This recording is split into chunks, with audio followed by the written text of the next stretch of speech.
नमस्कार, news capital express में आपका स्वागत है। बुलेटिन की शुरुआत करते हैं खास खबरों के साथ। महिलाओं समेत 8 मादक पदार्थ गांजा तस्कर पकड़ाए। उड़ीसा से सस्ते दामों पर लेकर आते हैं गांजा। भोपाल के अलग अलग इलाकों में ऊंची कीमत पर खपाते थे मादक पदार्थ। सूचना पर आरोपियों को सेंट्रल लाइब्रेरी के पास से दबोचा गया। सभी के पास से कुल 135.950 ग्राम मादक पदार्थ गांजा, कीमत 14 लाख रुपए बताई जा रही है। एनडीपीसी एक्ट पंजीबद्ध कर विवेचना में लिया गया है। आरोपीगण से पूछताछ जारी है। आरोपियों के नाम फूलो बाई कुचबिंदिया, नीतू कुचबिंदिया, सीमा कुचबिंदिया बताए जा रहे हैं। अभी जो वर्तमान में नोटिस में आया है प्रकरण, आप लोगों द्वारा मीडिया द्वारा लाया गया है, उसमें जो है जीआरपी द्वारा जो है 10 बच्चों को कस्टडी में लिया गया था। इनकी जो पहचान स्थापित करने के लिए, चूँकि ये दूसरे प्रदेश से यहाँ पर आ रहे थे, इनकी पहचान स्थापित करने के लिए कुछ जो पहचान पत्र हैं उनका भी निरीक्षण किया गया। तो जो माननीय बाल आयोग है उनके द्वारा उसमें ये निर्देश दिया गया है कि अपने जो गृह इनका प्रदेश है वहाँ पर संबंधित बाल आयोग उसमें निर्देश जारी करेंगे उनकी कस्टडी के संबंध में बच्चों की। जानकारी ये मिली थी कि ये यहाँ पर मदरसे में पढ़ाई के लिए लाए गए हैं। कुछ के गार्जियंस भी साथ में थे, ऐसा बताया गया है। लेकिन जो पहचान पत्र आयोग को इसमें चाहिए रहता है, वो ना होने के कारण ये पूरा जो बच्चों का गिरोह है, ग्रुप है, उसको जो है उनके प्रदेश ले जाया जा रहा है। वहाँ पर संबंधित बाल आयोग के समक्ष में उपस्थिति इनकी की जाएगी और वहाँ पे उनके द्वारा आदेशित किया जाएगा कि इनका क्या बच्चों को किनके सुपुर्द किया जाए। तो 735 जो मदरसे हैं जो अवैध रूप से संचालित हो रहे हैं और शहर के अंदर हो रहे हैं, जैसा कि बाल आयोग ने जो है लिखित में दिया है सीपी साहब को कि थाना और बीट स्तर पर उनकी जांच की जाए, ये जांच को किस तरह से प्रारंभ किया जाएगा? जो निर्देश है माननीय आयोग के, उसका पालन किया जाएगा। उसमें ये देखा जाएगा कि जो अवैध बताया जा रहा है किसी भी संस्था को, तो वो किस कारण से अवैध है, क्या भवन अवैध है या वहाँ की गतिविधियाँ अवैध है या वहाँ पर जो व्यक्ति रह रहे हैं वो अवैध हैं। तो ये चिन्हित किया जाएगा पहले कि अवैध किस प्रकार से हैं और वो जिस विभाग के लिए संबंधित कार्रवाई होगी। हाँ, मैं वही बताना चाह रहा हूँ कि जैसे जो पंजीयन के लिए जिम्मेदार संस्था है उसको अवगत कराया जाएगा पुलिस द्वारा कि अगर पंजीयन नहीं है तो उसको जो भी कार्रवाई उनके द्वारा की जाती है संबंधित प्रकरण में, पंजीयन ना होने में अगर कोई संचालित है मदरसा, तो ये सर्वे पूरा किया जाएगा और जैसे भी स्थिति उसमें आएगी, अगर कुछ अवैध या इस प्रकार से स्थापित कुछ हैं तो वो नियमानुसार उसमें देखा गया है कि खाली पूर्व में ही मुझे बताया गया था कि साड़ियों में और उसमें रख के, तो अब चूंकि मैं योजना खुलासा कर दूंगा तो फिर कार्रवाई नहीं हो पाएगी। तो आपकी जानकारी सही है, जानकारी सही है। रात भर वहाँ पर गांजा बिकता है, वहाँ पर बड़ी बड़ी गाड़ियाँ, लड़कियाँ भी लेती हैं गांजा, और तो ऑनलाइन भी गांजा बिकने लगा है। ऑनलाइन? अच्छा, स्टूडेंट भी आते हैं, स्टूडेंट आते हैं।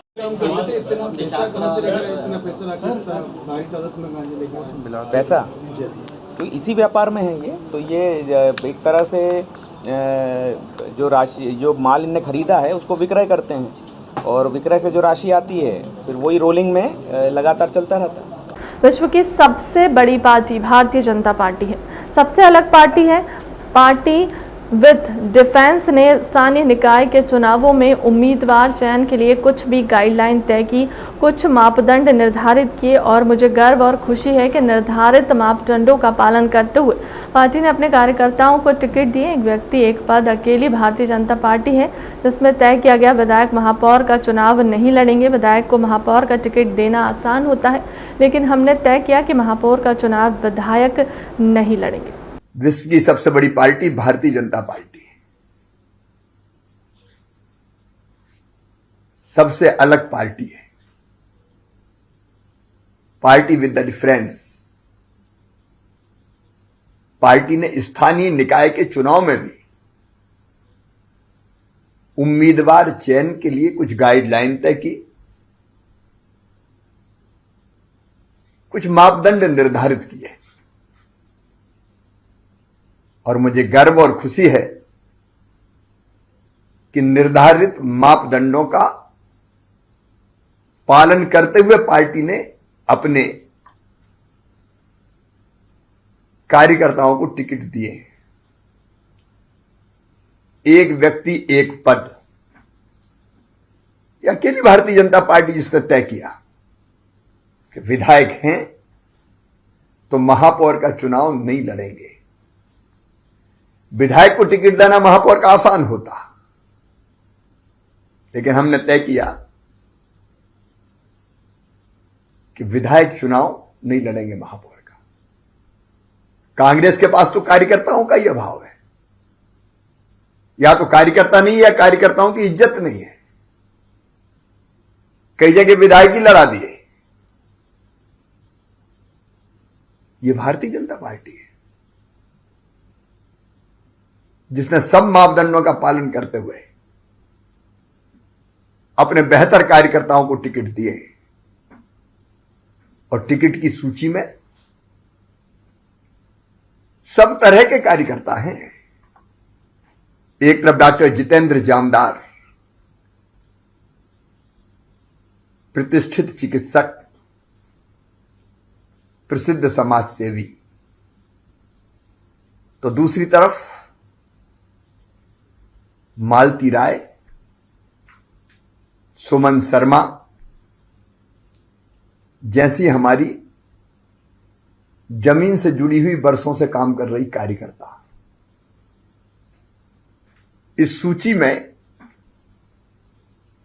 योगेश ताम्रकार और माधुरी पटेल जी जैसे प्रतिष्ठित व्यवसायी भी सम्मिलित हैं, तो पुष्यमित्र भार्गव जैसे श्रेष्ठ अधिवक्ता जिनने समझौता कभी सिद्धांतों से नहीं किया, प्रहलाद पटेल जैसे युवा जागृत समाज से भी किसान भी इस सूची में है, तो मीना जाटव हमारी आंगनवाड़ी की कार्यकर्ता रही है, संगीता तिवारी समाज सेवी और प्रबोध व्यास सामान्य कार्यकर्ता से संगठन के दायित्वों का निर्वाह करते हुए महापौर के पद तक पहुंचे। चंद्र प्रताप विश्वकर्मा समर्पित कार्यकर्ता है, तो ज्योति दीक्षित शिक्षिका और समाज सेवी है। अनंत ध्रुवे प्रशासनिक अधिकारी थे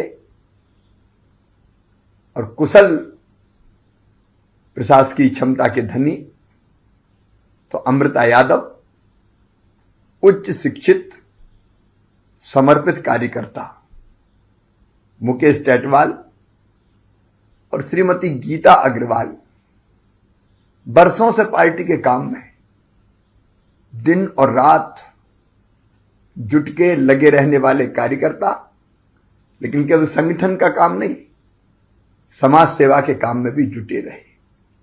एक समर्पित कार्यकर्ताओं की सुगठित टीम है ये, जो नगर निगमों के विकास का नया इतिहास रचेंगे। आधुनिक शहर पुरातन की नींव पर शहरों के जीवन मूल्य परंपराओं को आगे बढ़ाते हुए विकास और जन कल्याण का एक नया इतिहास हमारी ये प्रत्याशी रचेंगे। मैं भारतीय जनता पार्टी के प्रदेश अध्यक्ष जी को, पूरी चयन समिति को बहुत बधाई देता हूं। पूरी टीम ने मिलकर बहुत बेहतर कार्यकर्ताओं का चयन किया है। बीजेपी प्रदेश अध्यक्ष विष्णुदत्त शर्मा ने आज प्रदेश कार्यालय में मीडिया से चर्चा करते हुए कहा कि राहुल गांधी और कांग्रेस पर जमकर निशाना साधा और आरोप लगाते हुए कहा कि राहुल गांधी जिस तरीके से कह रहे हैं यह सब मोतीलाल वोरा ने किया है। इससे साफ जाहिर होता है कि वह स्वीकार कर रहे हैं कि नेशनल हेराल्ड मामले में पैसों की हेरफेर हुई है। वी.डी. शर्मा ने राहुल गांधी से सवाल करते हुए कहा कि आखिर राहुल गांधी बताएं कि मोतीलाल वोरा कौन थे, उनके ही सिपाह सलाहकार थे, या साथ ही कहा कि ईडी तो अपना काम कर रही है, सरकार भी कार्रवाई करेगी। देखिए, देश के अंदर इतने बड़े दल के एक नेता के द्वारा ये स्वीकारोक्ति देना कि ये जो हुआ वो हमने नहीं किया, ये तो मोतीलाल वोरा जी ने किया था, ये बहुत स्पष्ट करता है कि जो आरोप आपके ऊपर लगे हैं, ईडी ने जिन बातों के बारे में आपसे पूछताछ की है, ये सिद्ध करता है कि आपने इसको स्वीकारोक्ति दी है। बोरा जी कौन थे? आपके सिपह सालार थे बोरा जी, गांधी परिवार के। इसलिए राहुल गांधी ने स्वीकारोक्ति दी है और इसलिए देश को आपने किस प्रकार से गुमराह किया और जिन आरोपों को लेकर के आप ये कह रहे थे कि सरकार और ईडी हमारे ऊपर ये कर रही है, आज ये देश देख रहा है कि आप स्वीकारोक्ति दे रहे हैं और दूसरी ओर आप क्या कह रहे हैं कि ईडी पॉलिटिकल तरीके से हमारे ऊपर आक्रमण कर रही है। ये दुर्भाग्य है कि इस प्रकार के नेतृत्व राहुल गांधी ने स्वीकारोक्ति दी है। मैं तो कहता हूं सरकार को और ईडी को अब इन्हें जो इनके ऊपर आरोप, मैं तो सिद्ध ही कहूंगा कि सिद्ध हुए जब उन्होंने स्वीकारोक्ति दी कि मोतीलाल वोरा कर रहे थे।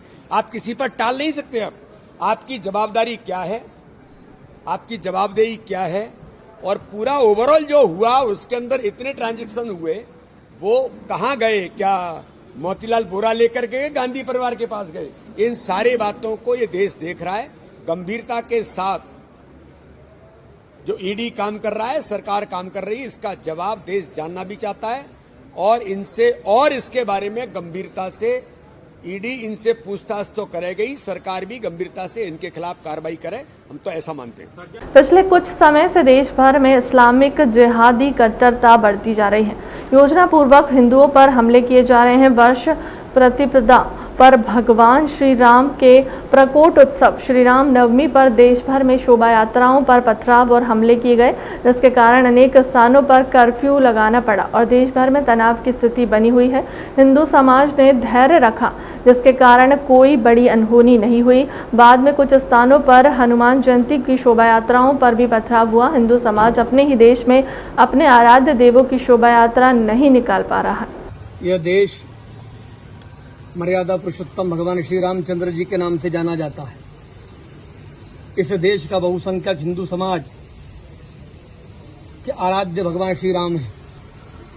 ऐसे मर्यादा पुरुषोत्तम भगवान श्री रामचंद्र जी के जन्मोत्सव पर पूरे देश भर के अंदर सुनियोजित तरीके से षड्यंत्र पूर्वक कट्टरपंथियों ने एक साथ भारत के अंदर अलग अलग जगहों पर हमले किए।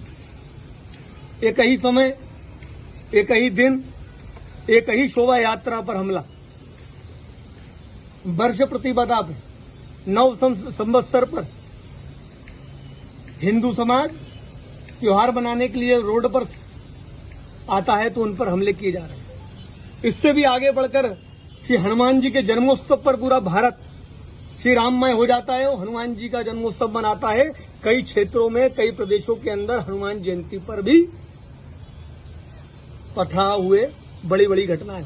इस मध्य प्रदेश के अंदर भी उज्जैन, नागदा, ऐसे अन्य कई जिलों के अंदर घटनाएं हुई।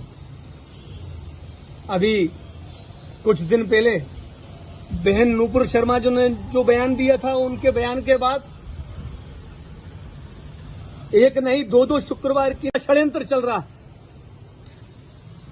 उसके पीछे वो कठमुल्ले, वो कट्टरपंथी लोग हैं जो चाहते हैं कि देश में अस्थिरता पैदा हो जाए। आज 16 जून को संपूर्ण भारतवर्ष के अंदर, देश भर के अंदर प्रत्येक जिला केंद्र पर धरना प्रदर्शन करके महामहिम राष्ट्रपति जी के नाम बजरंग दल ज्ञापन दे रहा। चूंकि मध्य प्रदेश के अंदर चुनाव आचार संहिता लगी हुई, इसलिए आचार संहिता के दायरे में रह करके अनुशासन का पालन करते हुए बजरंग दल के कार्यकर्ताओं के द्वारा भोपाल महानगर में 4 स्थानों पर महामहिम राष्ट्रपति जी के नाम ज्ञापन दिया गया। उसी क्रम में आज सम्माननीय भोपाल पुलिस कमिश्नर जी को आज ज्ञापन दिया गया। निकाय चुनाव में केंद्रीय मंत्री ज्योतिरादित्य सिंधिया की हो रही उपेक्षा को लेकर कांग्रेस ने तंज कसा है। कांग्रेस मीडिया विभाग के अध्यक्ष के मिश्रा ने सिंधिया पर हमला बोलते हुए ट्वीट कर उन्हें आड़े हाथों लिया। ट्वीट के बाद के मिश्रा ने कहा कि ज्योतिरादित्य सिंधिया टाइगर जिंदा होने की बात करते हैं, मगर भारतीय जनता पार्टी ने टाइगर को कहीं का भी नहीं छोड़ा है। के मिश्रा ने कहा कि 2024 तक टाइगर की गति क्या होगी, इसका अंदाजा इसी बात से लगाया जा सकता है कि जो व्यक्ति पूरे प्रदेश में एक भी महापौर का टिकट नहीं दिला पाया, पॉलिटिकल बार्गेनिंग करने के बाद भी उनका घर में नहीं चल पा रही है। एक आध अपवाद को आप छोड़ दीजिए, इन तो कांग्रेस पार्टी बहुत कंफर्टेबल स्थिति में है। माननीय अध्यक्ष जी ने जिन टिकटों की घोषणा महापौर के लिए की है, उसमें किसी भी जिले से असंतोष के स्वर सामने नहीं आए हैं। कुछ एक आध अपवाद हो सकता है, तो इतनी बड़ी पार्टी में होता है, उसके बावजूद भी हम कंफर्टेबल स्थिति में हैं। वह पूरी तरह अलोकतांत्रिक है। प्रधानमंत्री जी और केंद्रीय गृह मंत्री जी के निर्देश पर यह सब कुछ हुआ है, और स्वस्थ लोकतंत्र में इसे जायज़ नहीं कहा जा सकता है। सरकारें आती हैं जाती हैं, आज वे सरकार में है, कल नहीं रहेंगे, मगर जो परंपरा उन्होंने कायम की है वो आगे पीछे उन्हीं के लिए दुखदायी हो सकती है। लेकिन बीजेपी कह रही है कि राहुल गांधी जब विदेश जाते हैं तो अकेले जाते हैं, ईडी ने बुलाया तो सबको लेके जा रहे हैं, और ये राजनीतिक मुद्दा बनाया गया। ये भारतीय जनता पार्टी तय नहीं करेगा कि कांग्रेस पार्टी को कब क्या करना है। टाइगर अभी जिंदा है, शायद सिंधिया जी ने कहा था ये, और उस टाइगर को भारतीय जनता पार्टी ने कहीं का भी नहीं छोड़ा है। और 2023 तक आने दीजिए, वो टाइगर की गति क्या होगी। जो व्यक्ति पूरे प्रदेश में एक भी महापौर का टिकट नहीं दिला पाया हो, तमाम पॉलिटिकल बार्गेनिंग करने के बाद अपने खुद के गृह जिले में उनकी नहीं चल पाई हो, तो वो भारतीय जनता पार्टी है जिस पार्टी में वे गए हैं हमें छोड़कर, और वो पार्टी सिर्फ यूज़ एंड थ्रो करती है। और टाइगर भी यूज़ एंड थ्रो हुए हैं। अब उन्हें सोचना है कि वो अपने अस्तबल में कब तक और कहां तक रह पाएंगे। सीएम शिवराज सिंह चौहान ने अपने बयान में कहा कि महापौर उम्मीदवारों को लेकर कांग्रेस पर साधा निशाना। कांग्रेस विधायकों से आगे नहीं निकल पा रही है। कांग्रेस पूछना चाहती है कि विधायकों से आगे कब निकलेंगे। ये भारतीय जनता पार्टी है, कलेक्टिव लीडरशिप है और विश्व की अद्भुत पार्टी है। ये दुनिया की सबसे बड़ी पार्टी है, सबसे अलग पार्टी, जिसने टिकट के वितरण के मापदंड निर्धारित किए हैं, गाइडलाइन बनाई है, और जो गाइडलाइन बनाई है उसका पालन करते हुए एक व्यक्ति एक पद के सिद्धांत को अमल में लाते हुए हमने सर्वस्पर्शी समाज के अलग अलग प्रोफेशंस के लोग देख लीजिए।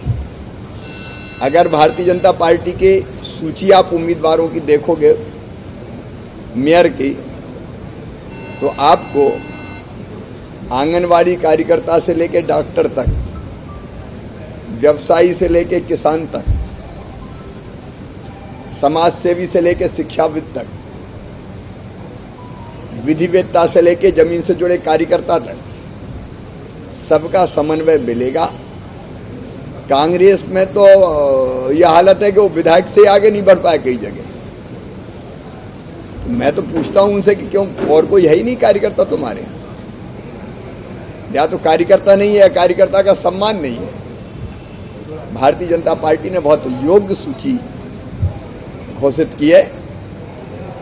मैं प्रदेश अध्यक्ष जी, पूरी संगठन की टीम, चयन समिति, सबको बधाई देता हूं। विरोध करने वाले कार्यकर्ताओं को पूर्व सांसद आलोक संजर और राहुल कोठारी मनाने लेकर गए अंदर। भोपाल बीजेपी कार्यालय के कार्यकर्ताओं ने किया विरोध प्रदर्शन। वार्ड में बाहरी लोगों को टिकट देने से नाराज है कार्यकर्ता। उनका कहना है कि 6 महीने पहले भाजपा ज्वाइन किए हुए लोगों को दिया जा रहा है टिकट। हमने घर घर जाकर समर्पण निधि एकत्र की और लोगों को भाजपा से जोड़ने का काम किया। आज हम लोगों को दरकिनार करने बाहरी लोगों को टिकट दिया जा रहा है। वो व्यक्ति नहीं चलेगा, नहीं चलेगा। 866 की एकता जिंदाबाद, जिंदाबाद, जिंदाबाद। 866 की एकता जिंदाबाद, जिंदाबाद, जिंदाबाद। 866 की एकता जिंदाबाद।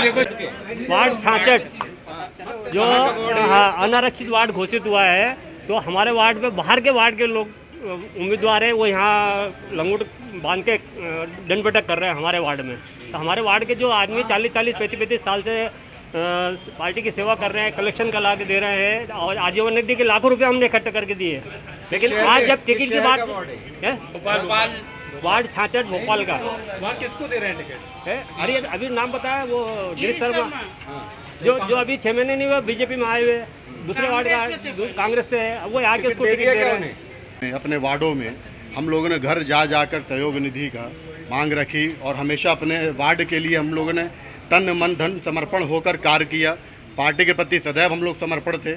हम लोग ने हमेशा आंख मूंद गए जब जहां जैसा आदेश आया, चाहे हमारे वार्ड की जिम्मेदारी हो, हमारे नगर की, हमारे शहर की जिम्मेदारी हो, हम लोगों ने, कार्यकर्ताओं ने कभी भी पीछे नहीं हटा। लेकिन आज जब एक छोटे कार्यकर्ताओं की भी उनकी उम्मीद छोटी ही होती है, कोई बड़ी उम्मीद नहीं होती। एक वार्ड का कार्यकर्ता आने वाले समय में वार्ड पार्षदी की ही वो भी आकांक्षा उसकी होती है ना। लेकिन आज के समय देखते हुए जो बाहरी लोग आए हैं, जो पार्टी और जो वार्ड के सदस्य नहीं हैं, जो 6 महीने कार्य किए हैं, आज उनको मौका देकर, और जो पुराने कार्यकर्ता उनकी उपेक्षा की जा रही है, उनको दूर दूर तक उनकी दरकिनार की जा रही है, कोई नहीं पूछा जा रहा है। मैं सतना जिला से हूँ, मध्य प्रदेश के सतना जिला से हूँ। मैं वार्ड क्रमांक 7 से हूँ। करण पटेल मेरा नाम है और भारतीय जनता युवा मोर्चा का बहुत पुराना कार्यकर्ता हूँ। ABVP का भी कार्यकर्ता हूँ। मैं 2006 से राजनीति में हूँ। लेकिन हमारे यहाँ से भारतीय जनता पार्टी के दूसरे वार्ड के, जिन्होंने अभी 6 महीने ही पार्टी में कार्य किया, जिन्होंने शायद कभी कोई आजीवन निधि या कोई सदस्यता नहीं ग्रहण की, उनको वार्ड क्रमांक 7 से टिकट दे दी गई है ना। और वार्ड क्रमांक 8 जबकि उनका पिछड़ा महिला है, हमारा वार्ड क्रमांक 7 पिछड़ा पुरुष है ना। लेकिन उन अपने वार्ड से उनको न देकर हमारे वार्ड से दे दी, और कई कार्यकर्ता जो उम्मीद में थे उनकी उम्मीद में पानी फिर दिया गया।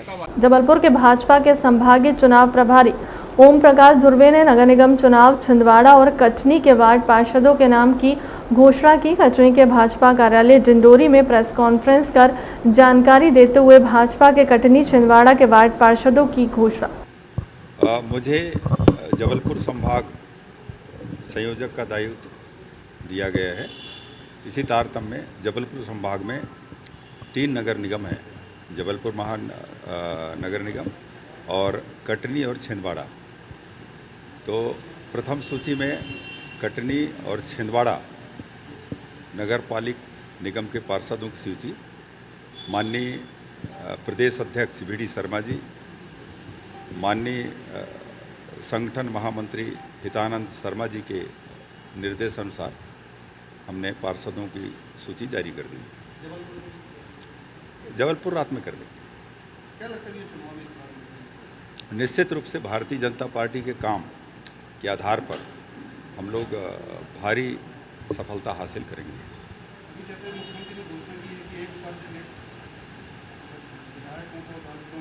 भारतीय जनता पार्टी के कथनी और करनी में अंतर नहीं है। भारतीय जनता पार्टी जो नीति रीति है उसके अनुसार चलती है, और शायद आप लोग अभी जो 16 नगर निगम हैं उनके जो प्रत्याशी घोषित किए गए हैं उससे परिलक्षित होता है कि भारतीय जनता पार्टी जो कहती है वही करती है। अब तक की खबरों में इतना ही। देश दुनिया की तमाम बड़ी खबरों के लिए बने रहें कैपिटल न्यूज़ के साथ। नमस्कार।